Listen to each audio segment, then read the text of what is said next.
Hello friend, Sumitra academy के YouTube channel पर आपका फिर से स्वागत है। कल हम लोगों ने भारत की स्थिति और विस्तार के बारे में कुछ बातें जानी थी, जैसे भारत का क्षेत्रफल और भारत की प्रमुख भारत की स्थिति और विस्तार कौन कौन से थे, यानी ग्लोब पर या मानचित्र पर। आज हम उसी क्लास को फिर से आगे कंटिन्यू करते हैं और दो महत्वपूर्ण बातों को जानेंगे कि भारत से गुजरने वाली महत्वपूर्ण जो अक्षांश या देशांतर रेखाएं हैं वो कौन कौन सी हैं। तो एग्ज़ाम के पॉइंट ऑफ व्यू से देखा जाए तो यहाँ पे से क्वेश्चन अक्सर ही एग्ज़ाम में बनते ही हैं। तो आज हम बस इन्हीं दो बातों को देखेंगे कि भारत से गुजरने वाली महत्वपूर्ण अक्षांश और देशांतर रेखा कौन कौन सी है। तो सबसे पहले हम लोग देखते हैं, तो भारत से गुजरने वाली जो सबसे महत्वपूर्ण रेखा है वो कर्क रेखा है, जो भारत के मध्य से होकर के गुजरती है। ये भारत के मध्य से होकर के गुजरती है और अगर देखा जाए तो भारत के कुल 8 राज्यों से गुजरती है। ये भारत के कुल 8 राज्यों से गुजरती है। इनका क्रम अक्सर आपसे एग्ज़ाम में पूछा जाता है कि इनका जो क्रम है वो कैसा है, मतलब किन किन राज्यों से होकर ये क्रमशः गुजरती है। तो सबसे पहले हम देखते हैं इनके क्रम को। तो यहाँ पे एक राज्य आपको यहाँ पे है गुजरात, गुजरात के ठीक बगल में यहाँ पे आपको राजस्थान, राजस्थान के बाद मध्य प्रदेश, मध्य प्रदेश के बाद छत्तीसगढ़ और छत्तीसगढ़ के बाद झारखंड और झारखंड के बाद यहाँ पे पश्चिम बंगाल, पश्चिम बंगाल के बाद त्रिपुरा राज्य और त्रिपुरा राज्य के बाद मिजोरम राज्य से होकर के ये गुजरती है। तो यहाँ पे हम लोग लिख लेते हैं, सबसे पहला राज्य देखा जाए तो गुजरात, गुजरात के बाद राजस्थान, राजस्थान और राजस्थान के बाद मध्य प्रदेश, मध्य प्रदेश और मध्य प्रदेश के बाद छत्तीसगढ़, छत्तीसगढ़ और छत्तीसगढ़ के बाद झारखंड, झारखंड और झारखंड के बाद पश्चिम बंगाल, पश्चिम बंगाल और पश्चिम बंगाल के बाद पूर्वोत्तर भारत के 2 राज्य हैं आपका, जो इसमें शामिल है आपका त्रिपुरा, त्रिपुरा और त्रिपुरा के बाद मिजोरम, मिजोरम राज्य से ये गुजरती है। यदि आपसे पूछा जाए कर्क रेखा से जिन जिन राज्यों से होकर के गुजरती है उसका पूर्व से पश्चिम का क्रम लगाएं तो हमें मिजोरम से लेकर के गुजरात तक के राज्य तक आना पड़ेगा। यदि क्रम आपसे पूछा है पश्चिम से पूर्व तो हमें यहाँ गुजरात से लेकर के मिजोरम तक के राज्यों के क्रम को लिखना पड़ेगा। जो कर्क रेखा है, फिर से बता रहे हैं, कर्क रेखा जो है भारत के कुल 8 राज्यों से गुजरती है। एक क्वेश्चन ये बनता है कि कर्क रेखा की सर्वाधिक लंबाई किस राज्य में है। तो यदि देखा जाए तो कर्क रेखा की सर्वाधिक लंबाई आपका मध्य प्रदेश राज्य में है, मध्य प्रदेश राज्य में है इसकी कर्क रेखा की सर्वाधिक लंबाई। ये मध्य प्रदेश के कुल 14 जिलों से होकर के गुजरती है। यदि देखा जाए तो मध्य प्रदेश के कुल 14 जिलों से होकर के गुजरती है। यदि सबसे कम लंबाई पूछी जाएगी कर्क रेखा की सबसे कम लंबाई किस राज्य में है, तो सबसे कम लंबाई है राजस्थान राज्य में। ये राजस्थान राज्य में है सबसे कम लंबाई, राजस्थान में। ये राजस्थान के एकमात्र जिला से गुजरती है बांसवाड़ा, ये राजस्थान के एकमात्र जिला बांसवाड़ा से होकर के गुजरती है। सबसे ज़्यादा कर्क रेखा की लंबाई मध्य प्रदेश, कुल 14 जिलों से होकर गुजरती है मध्य प्रदेश के, और सबसे कम लंबाई जो है राजस्थान और एकमात्र जिला राजस्थान के बांसवाड़ा से होकर गुजरती है। यदि क्वेश्चन आए कि कर्क रेखा पूर्वोत्तर भारत के कितने राज्यों से होकर गुजरती है, तो कर्क रेखा पूर्वोत्तर भारत के 2 राज्य त्रिपुरा और मिजोरम राज्यों से होकर के गुजरती है। यहाँ पर देखते हैं कर्क रेखा के समीप स्थित कुछ राजधानियाँ हैं। तो जो झारखंड की राजधानी रांची है वो कर्क रेखा पर स्थित राजधानी है।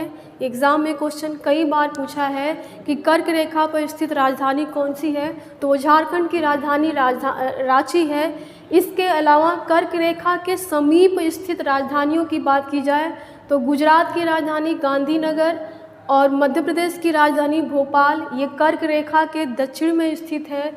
और साथ ही साथ त्रिपुरा की राजधानी अगरतला और मिजोरम की राजधानी आइजोल, ये कर्क रेखा के उत्तर भाग में स्थित है। तो ये है हमारी कर्क रेखा है जो हमारे भारत से होकर के गुजरती है कुल 8 राज्यों से। ये भारत को 2 बराबर भागों में बांटने का भी कार्य करती है। इसके अलावा एक भारत से गुजरने वाली महत्वपूर्ण देशांतर रेखा को देखा जाए तो 82.5 डिग्री जो है देशांतर पूर्वी देशांतर रेखा है। 82.5 डिग्री पूर्वी देशांतर रेखा, ये देशांतर रेखा भारत के मध्य से होकर के गुजरती है। ये भारत के मध्य से होकर के गुजरती है। इसी कारण इसे भारत की मानक समय रेखा भी माना गया है। ये भारत की मानक समय रेखा है, जिससे भारत का संपूर्ण समय जो है इसी रेखा से निर्धारित किया जाता है। तो 82.5 डिग्री देशांतर रेखा जो है ये क्या है, भारत की मानक समय रेखा। ये भारत के कुल 5 राज्यों से होकर के गुजरती है। ये भारत के कुल 5 राज्यों से होकर के गुजरती है। पहला है आपका उत्तर प्रदेश, उत्तर प्रदेश के बाद आपका आएगा मध्य प्रदेश, मध्य प्रदेश के बाद आएगा आपका मध्य प्रदेश के बाद आएगा आपका छत्तीसगढ़, छत्तीसगढ़ के बाद उड़ीसा, और उड़ीसा के बाद आंध्र प्रदेश राज्य से होकर के गुजरती है। उत्तर प्रदेश, मध्य प्रदेश, छत्तीसगढ़, उड़ीसा और आंध्र प्रदेश राज्यों से होकर गुजरती है। फिर से लिख देते हैं, यूपी, एमपी, छत्तीसगढ़,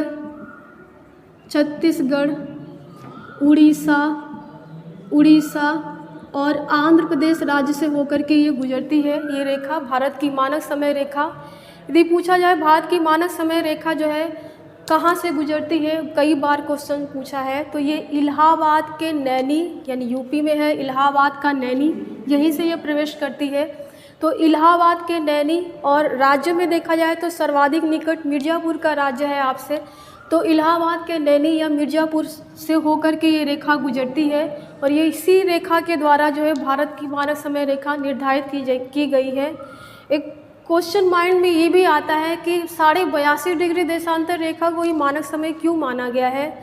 तो किसी भी देश से गुजरने वाली जो है, जो मध्य से, बिल्कुल मध्य से होकर गुजरती है जो रेखा, उसी को जो है उस देश की मानक समय रेखा मानी जाती है। तो भारत की मानक समय रेखा जो है 82.5 डिग्री को माना गया है। ये भारत के जो है 5 राज्यों से गुजरती है, उत्तर प्रदेश, मध्य प्रदेश, छत्तीसगढ़, उड़ीसा और आंध्र प्रदेश में।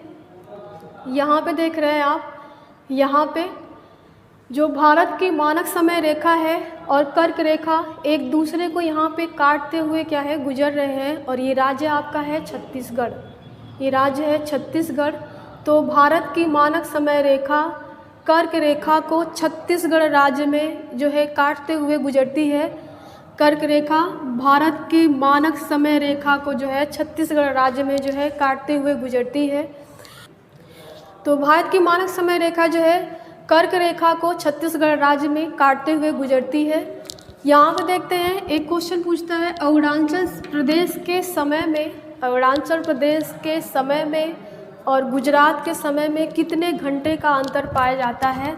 तो यहाँ पे देखा जाए तो अरुणाचल प्रदेश के समय में और गुजरात के समय में देखा जाए तो कुल 2 घंटे का अंतर पाया जाता है।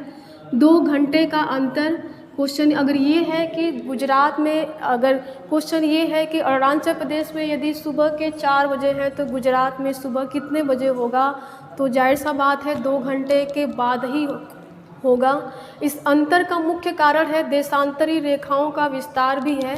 हमें पता है कि प्रत्येक देशांतर रेखा के बीच, यानी एक देशांतर से दूसरे देशांतर रेखा तक सूर्य के प्रकाश को जाने में कुल 4 मिनट का समय लगता है, कुल 4 मिनट का समय लगता है। तो यहाँ भारत के पूर्वी देशांतर रेखा से लेकर भारत के यहाँ गुजरात तक के पूर्वी देशांतर रेखा के मध्य में जो है कुल सूर्य की किरणों को गुजरने में 2 घंटे का समय लगता है। तो इसलिए अरुणाचल प्रदेश और गुजरात के समय में कुल 2 घंटे का अंतर पाया जाता है। तो ये हो गया हमारे भारत के से गुजरने वाली प्रमुख रेखाएं, जो कर्क रेखा है, और भारत की प्रमुख जो है मानक समय रेखा हमारी जो है 82.5 डिग्री देशांतर रेखा है। ये देशांतर रेखा है जो भारत, तो ये भारत की प्रमुख जो है अक्षांश और देशांतर रेखाएं थी, भारत की मानक समय रेखा और कर्क रेखा। अब हम पढ़ेंगे यहाँ पे भारत के पूर्वी कुछ महत्वपूर्ण बिंदु, जो भारत के जो है प्रारंभिक बिंदु को दर्शाते हैं, यानी पूर्वी प्रारंभिक बिंदु कौन से होते हैं, पश्चिमी प्रारंभिक बिंदु कौन सा है, उत्तरी बिंदु कौन सा है और दक्षिणी बिंदु कौन सा है। तो ये भारत के महत्वपूर्ण बिंदु है। तो सबसे पहले हम लोग देखते हैं, अगर भारत के उत्तरी बिंदु को, ये भारत का उत्तरी बिंदु है, तो ये राज्य है हमारा लद्दाख है। तो लद्दाख का जो है उत्तरी बिंदु, यानी हमारे भारत का उत्तरी बिंदु लद्दाख राज्य में है और इसका नाम है इंदिरा कॉल इंदिरा कॉल। ये हमारा उत्तरी बिंदु है, यहाँ पर हम लिख देते हैं प्रमुख बिंदु, प्रमुख बिंदु। और यदि भारत का जो है दक्षिणी बिंदु पूछा जाए, उत्तरी बिंदु लद्दाख राज्य में है इंदिरा कॉल, दक्षिणी बिंदु देखा जाए तो तमिलनाडु राज्य में, ये तमिलनाडु राज्य है। तमिलनाडु राज्य का जो है ये मुख्य भूमिका जो है यहाँ पे है कन्याकुमारी, कन्याकुमारी, या इसी को एक और नाम से जानते हैं हम केप केमोरिन, केप केमोरिन। ये हमारे भारत का दक्षिणी बिंदु है केप केमोरिन। यदि भारत के पूर्वी बिंदु की बात की जाए तो ये अरुणाचल प्रदेश है, अरुणाचल प्रदेश। और अरुणाचल प्रदेश में किबिथु ये पॉइंट है यहाँ पे पूर्वी बिंदु का, अरुणाचल प्रदेश का, अरुणाचल प्रदेश का किबिथु, किबिथु, या इसे वलांगू भी कहा जाता है, वलांगू है। यदि भारत के पश्चिमी बिंदु की बात की जाए तो भारत का पश्चिमी बिंदु यहाँ गुजरात राज्य में, ये राज्य है गुजरात, गुजरात का गौर माता, गौर माता या सर्किक, सर्किक जो है ये भारत का पश्चिमी बिंदु है। फिर से बात करते हैं, भारत का उत्तरी बिंदु लद्दाख राज्य में इंदिरा कॉल, भारत का दक्षिणी बिंदु जो है तमिलनाडु राज्य में कन्याकुमारी, या इसी को एक और नाम से जानते हैं केप केमोरिन। ये भारत की मुख्य भूमिका जो है दक्षिणी बिंदु है। यदि भारत के पूर्वी बिंदु की बात की जाए तो अरुणाचल प्रदेश राज्य में किबिथु या वलांगू है। यदि भारत के पश्चिमी बिंदु की बात की जाए तो गुजरात राज्य में सर्किक या गौर माता है। एक क्वेश्चन आपसे यहाँ से बनता है, भारत का जो है सबसे दक्षिणतम बिंदु कौन सा है? तो यहाँ बंगाल की खाड़ी में एक द्वीप है, यहाँ बंगाल की खाड़ी में एक द्वीप है जिसका नाम है अंडमान निकोबार द्वीप। अंडमान निकोबार में एक ग्रेट निकोबार, ये ग्रेट निकोबार द्वीप है, ग्रेट निकोबार। और ग्रेट निकोबार पर भारत का सबसे दक्षिणतम बिंदु, भारत का सबसे दक्षिणतम बिंदु, सबसे दक्षिणतम बिंदु इंदिरा पॉइंट, इंदिरा पॉइंट, या इसी को पार्सन पॉइंट या पिग्मेलियन पॉइंट भी कहा जाता है। यदि भारत का सबसे दक्षिणतम बिंदु की मुख्य भूमि का दक्षिणी बिंदु की बात की जाए तो तमिलनाडु का कन्याकुमारी, या भारत का सबसे दक्षिणतम बिंदु पूछा जाए तो ये आपका ग्रेट निकोबार पर इंदिरा पॉइंट, पार्सन पॉइंट, या इसी को पिग्मेलियन पॉइंट भी कहते हैं। एक क्वेश्चन आता है कि भारत के जो मुख्य बिंदु यानी भारत का सबसे दक्षिणतम बिंदु है इंदिरा पॉइंट, इंदिरा पॉइंट से जो है भारत के दक्षिण में एक महत्वपूर्ण रेखा गुजरती है, 0 डिग्री अक्षांश रेखा, इसी को विषुवत रेखा भी कहते हैं। तो भारत के दक्षिण में गुजरने वाली विषुवत रेखा की दूरी भारत के मुख्य दक्षिणतम बिंदु से जो है कितनी दूरी है, भारत के सबसे दक्षिणतम बिंदु से जो है विषुवत रेखा जो भारत के दक्षिण में गुजरती है उसकी दूरी कितनी है? तो उसके दूरी की बात की जाए तो 876 किलोमीटर की दूरी पर जो है भारत के इंदिरा पॉइंट से जो है विषुवत रेखा की दूरी है। यानी विषुवत रेखा जो है भारत के दक्षिण में स्थित प्रमुख अक्षांश रेखाओं में से एक है, जिसकी दूरी इंदिरा पॉइंट से जो है 876 किलोमीटर की दूरी पर है। ये हमारे आज के क्लासेस थे। आई होप आपको यहाँ से महत्वपूर्ण क्वेश्चन जो है एग्ज़ाम के पॉइंट ऑफ व्यू से ज़रूर मिलेंगे। तो आगे जो है इस तरह के क्लासेस जो है कंटिन्यू रखा जाएगा। जय हिंद।